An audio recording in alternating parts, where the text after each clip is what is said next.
Hello friends, எல்லாரும் எப்படி இருக்கீங்க? இன்றைக்கி நம்ம வீடியோவில் பாயாசம் தான் செய்ய போகிறோம். எப்பயும் ஒரே மாதிரி பாயாசம் செய்யாமல் கொஞ்சம் வித்தியாசமாக இன்றைக்கி நம்ம தேங்காய் வச்சு பாயாசம் செய்ய போகிறோம். ரொம்ப டேஸ்டியாக சூப்பராக இருக்கும். ஈவினிங் டைமில் டீ காஃபி குடிக்கிறதுக்கு பதிலாக அப்பப்போ நீங்கள் இந்த மாதிரி பாயாசம்லாம் நல்லா ஹெல்த்தியாக செஞ்சு குடிக்கும்பொழுது வீட்டில் இருக்கிறவங்களுக்கும் ரொம்ப பிடிக்கும், உடம்புக்கும் நல்லா ஹெல்த்தியாக இருக்கும். வாங்க தேங்காய் பாயாசம் எப்படி செய்கிறதுன்னு பார்க்கலாம். ஒரு மிக்சி ஜார் எடுத்துக்கிட்டு அதில் தேங்காவை சேர்த்துக்கலாம். 1 கப் தேங்காவை துருவி எடுத்து வச்சுருக்கேன். இப்போ இதை சேர்த்துக்கிறேன். தேங்காய் எடுக்கிற அதே கப்பில் தான் நம்ம வெல்லமெல்லாம் எடுக்கணும். அதனால் ஒரு கப்பில் மெஷர் பண்ணிக்கோங்க எல்லா பொருளையும். நான் தேங்காய் மேலே இருந்த அந்த ப்ரௌன் கலரை நல்லா சீவி எடுத்துட்டு வெறும் வெள்ளையாக துருவி எடுத்து வச்சுருக்கேன். பச்சரிசியை 3 ஸ்பூன் அளவுக்கு எடுத்து 1 மணி நேரம் தண்ணியில் நல்லா ஊற வச்சு தண்ணி இல்லாமல் வடித்து எடுத்து வச்சுருக்கேன். இப்போ இந்த பச்சை அரிசியை சேர்த்துக்கிறேன்.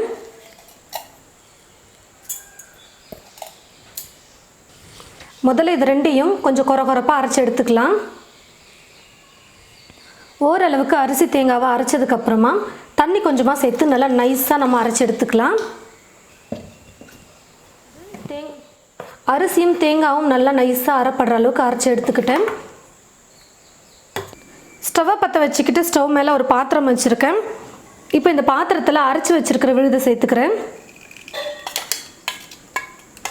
கொஞ்சம் தண்ணி சேர்த்து அலசி சேர்த்துக்கலாம்.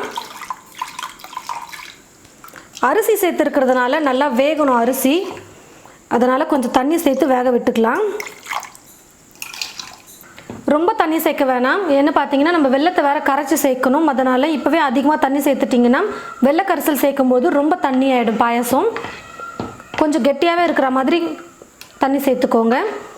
கொஞ்சம் 1 நிமிஷம் நல்லா சூடு ஏறினதுக்கப்புறமா ஸ்டவ்வை மீடியம் ஃப்ளேமில் வச்சுட்டே குக் பண்ணிக்கலாம். அரிசி நல்லா வேகணும், அதனால் ஒரு 10லேருந்து 12 நிமிஷத்துக்கு நம்ம குக் பண்ணிக்கலாம். ஸ்டவ்வை மீடியம் ஃப்ளேமில் வச்சுட்டே குக் பண்ணணும். அரிசி சேர்த்துருக்கிறதுனால அடி பிடிச்சிக்கும், அதனால் கரண்டி வச்சு கலந்து கொடுத்துக்கிட்டே இருங்க. அப்பப்போ நல்லா ஒரு அடிகனமான பாத்திரம் எடுத்துக்கோங்க, அப்போ தான் அடி பிடிக்காமல் செய்ய முடியும்.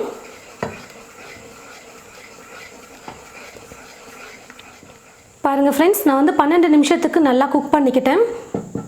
இந்த மாதிரி நல்லா கெட்டியாக வர வரைக்கும் நம்ம குக் பண்ணணும். அரிசியும் பார்த்தீங்கன்னா நல்லா வெந்து வந்திருக்கும்.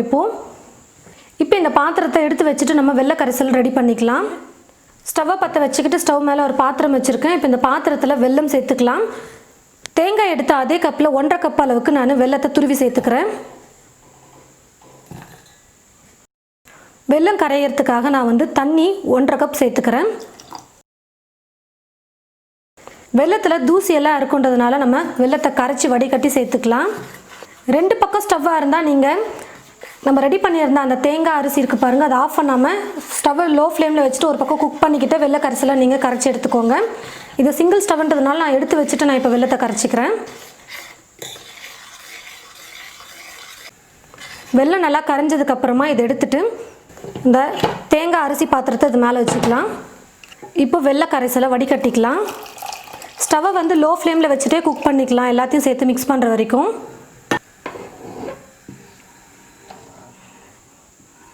நல்லா கரண்டி வச்சு கலந்து கொடுத்துட்டே இருங்க, உருண்டை இல்லாமல் இருக்கணும்.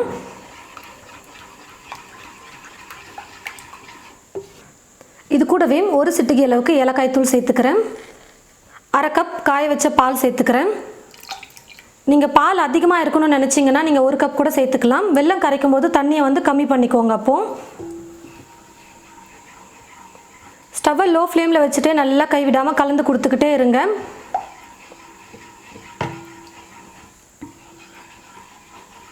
ஸ்டவ்வை லோ ஃப்ளேமில் வச்சுட்டு குக் பண்ணிக்கிட்டே இருக்கும்பொழுது இன்னொரு பக்கம் நீங்கள் முந்திரி திராட்சையை வறுத்துக்கோங்க. ஸ்டவ்வை பற்ற வச்சுக்கிட்டு ஸ்டவ் மேலே ஒரு தாளிப்பு கரண்டி வச்சுருக்கேன். அதில் 2 ஸ்பூன் அளவுக்கு நெய் சேர்த்துக்கிறேன். நெய் நல்லா சூடேறினதுக்கப்புறமா கொஞ்சம் முந்திரி எடுத்து சின்ன சின்னதாக கட் பண்ணி வச்சுருக்கேன், அதை சேர்த்துக்கிறேன்.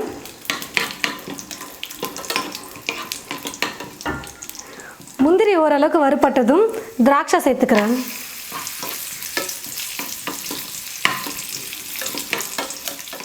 இப்போ ஸ்டவ் ஆஃப் பண்ணிவிட்டு பாயாசத்தில் சேர்த்துக்கலாம்.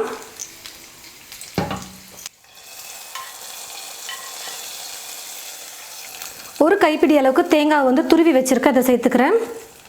இப்போ இது எல்லாத்தையும் சேர்த்து 1 நிமிஷம் நம்ம குக் பண்ணால் போதும், பாயாசம் ரெடி ஆகிடும். உங்களுக்கு தேங்காய் இன்னும் நிறையா இருக்கணும்னு நினச்சிங்கன்னா கொஞ்சம் எக்ஸ்ட்ரா ஒரு பிடி கூட நீங்கள் துருவி சேர்த்துக்கலாம். தேங்காயோடு சாப்பிடும்போது இன்னும் டேஸ்ட் சூப்பராக இருக்கும். 1 நிமிஷம் குக் பண்ணிவிட்டு இப்போ நான் ஸ்டவ் ஆஃப் பண்ணிக்கிறேன். பாருங்கள் ஃப்ரெண்ட்ஸ், தேங்காவை வச்சு நம்ம நல்லா டேஸ்டியாக சூப்பராக பாயாசம் ரெடி பண்ணிட்டோம். நீங்களும் இது போல் உங்களுடைய வீட்டில் தேங்காய் பாயாசம் செஞ்சு பாருங்கள். ரொம்பவே டேஸ்ட் சூப்பராக இருக்கும். எப்பயும் ஒரே மாதிரி பாயாசம் செய்யாமல் கொஞ்சம் வித்தியாசமாக செஞ்சிங்கன்னா சாப்பிட்றவங்களுக்கும் ரொம்ப இன்ட்ரெஸ்ட்டாக இருக்கும். செய்கிற நமக்கும் ரொம்பவே ஆர்வமாக இருக்கும். எப்படி இருக்கும் இந்த பாயாசம் அப்படின்னு சொல்லிட்டு ரொம்ப ஆர்வத்தோடு செய்வோம். புதுசாக செஞ்சு கொடுக்கும்போது வீட்டில் இருக்கிறவங்களும் ரொம்பவே நம்மளை பாராட்டுவாங்க. ஈவினிங் டைமில் டீ காஃபி குடிக்கிறதுக்கு பதிலாக அப்பப்போ இந்த மாதிரி நம்ம பாயாசம் செஞ்சு குடிக்கும்பொழுது நல்லா டேஸ்ட்டாகவும் இருக்கும், நல்லா ஹெல்த்தியாகவும் இருக்கும். தேங்காய், வெல்லம், பால் இதெல்லாம் சேர்த்து தான் நம்ம செஞ்சுருக்கோம். அதனால் நல்லா ஒரு ஹெல்த்தியான ஒரு ட்ரிங்க் தான் இது. பாயாசம் நல்லா கலர்ஃபுல்லாக இருக்கணும்னு நினச்சிங்கன்னா வெல்லம் பாகு வெல்லம் சேர்த்துக்கோங்க. அது கொஞ்சம் கலர் தூக்கி கொடுக்கும். நான் நார்மல் வெல்லம் சேர்த்துருக்கேன், அதனால் கலர் கொஞ்சம் கம்மியாக இருக்குது. ஸ்வீட்டெல்லாம் பார்த்தீங்கன்னா கரெக்டாக இருக்குது. ரொம்ப ஸ்வீட் அதிகமாக சாப்பிட்றீங்க அப்படின்னா கொஞ்சம் எக்ஸ்ட்ரா சேர்த்துக்கலாம். ஆனால் நான் கரெக்டாக எல்லாரும் சாப்பிடக்கூடிய அளவுக்கு தான் ஸ்வீட் போட்டிருக்கேன். நீங்களும் இது போல் உங்களுடைய வீட்டில் தேங்காய் பாயாசம் செஞ்சு பார்த்துட்டு எப்படி இருக்குன்னு மறக்காம கமெண்ட் பாக்ஸில் கமெண்ட் பண்ணுங்கள். இந்த வீடியோவை மற்றவங்களுக்கும் ஷேர் பண்ணுங்கள். இது போல் நிறைய ரெசிபிஸ் பார்க்க தமிழ் ஃபுட் மசாலா சேனலை மறக்காமல் சப்ஸ்கிரைப் பண்ணிக்கோங்க. கூடவே பக்கத்தில் இருக்கிற பெல் ஐக்கானை கிளிக் பண்ண மறந்துடாதீங்க. தேங்க்யூ.